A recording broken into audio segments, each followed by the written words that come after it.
So this next exercise, we just want to get some practice about labeling points, okay? So I just want to ask, what is the ordered pair for each of these points? So let's start with the letter A. Now you know that it has to be made up of an x value and a y value.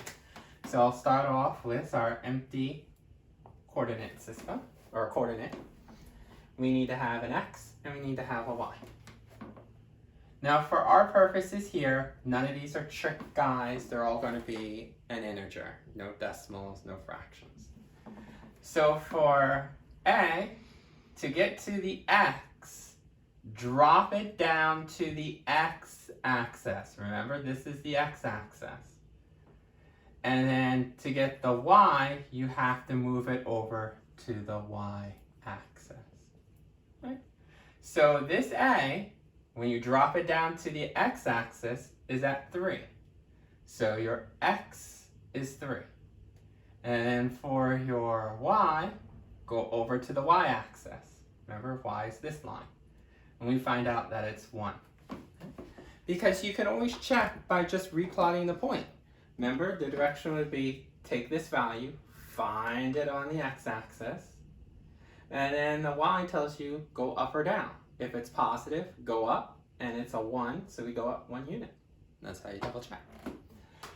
Let's go over to B. B means that you need to have a coordinate, so we need to have an x and a y. So notice I draw my ordered pair, but I leave these two blank.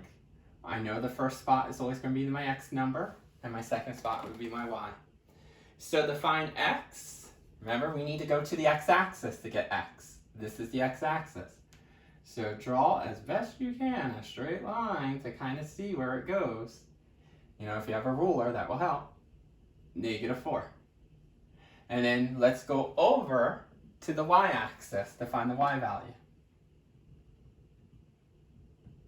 5.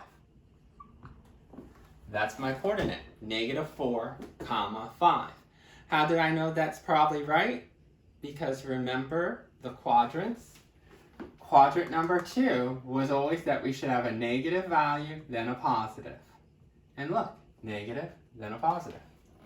Let's look for C. C is right here.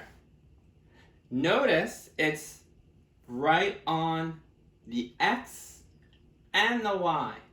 So there is no going up or down. It's on 0, 0. 0 for the x and 0 for the y. So just label it as 0, 0. That is the origin. The origin always has the coordinate 0, 0. Letter D is down here. Okay? We make sure we need to have an x and a y. Now, x, go up to x, and you can see it's 0. Remember, this is the x-axis. So when I go up to x, when I hit the x-axis, I hit at 0. Not 1, not -1, but 0. The y, you can see I am on the y, and it's at -6. Y-axis, right on it, -6. So what you're going to start learning is that any y-intercept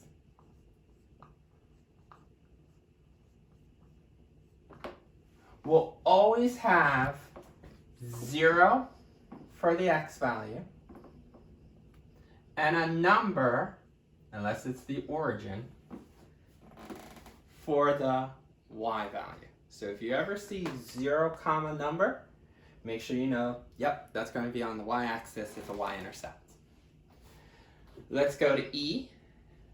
E, again, we need to have a coordinate. So draw your empty coordinate.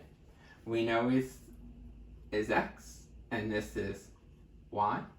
So then all you want to do is go straight up to hit the x-axis. So we know x is -2.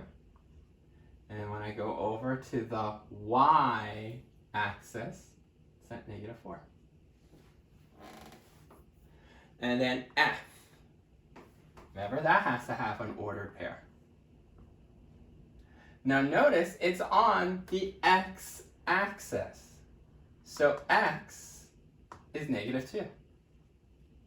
But notice, if I move to the y-axis, it's right here, between -1 and 1. So that's 0. So just like we learned y-intercepts are always 0 first, comma, then a number, you're going to start realizing any x-intercept is going to have the number for x, but always a 0 for the y spot. Okay? So think of it. X-intercept means x is a number, but this is always a 0. Y-intercept means y is a number, but the x would be 0. So that's how you plot, or this is how you write down the coordinate for a point.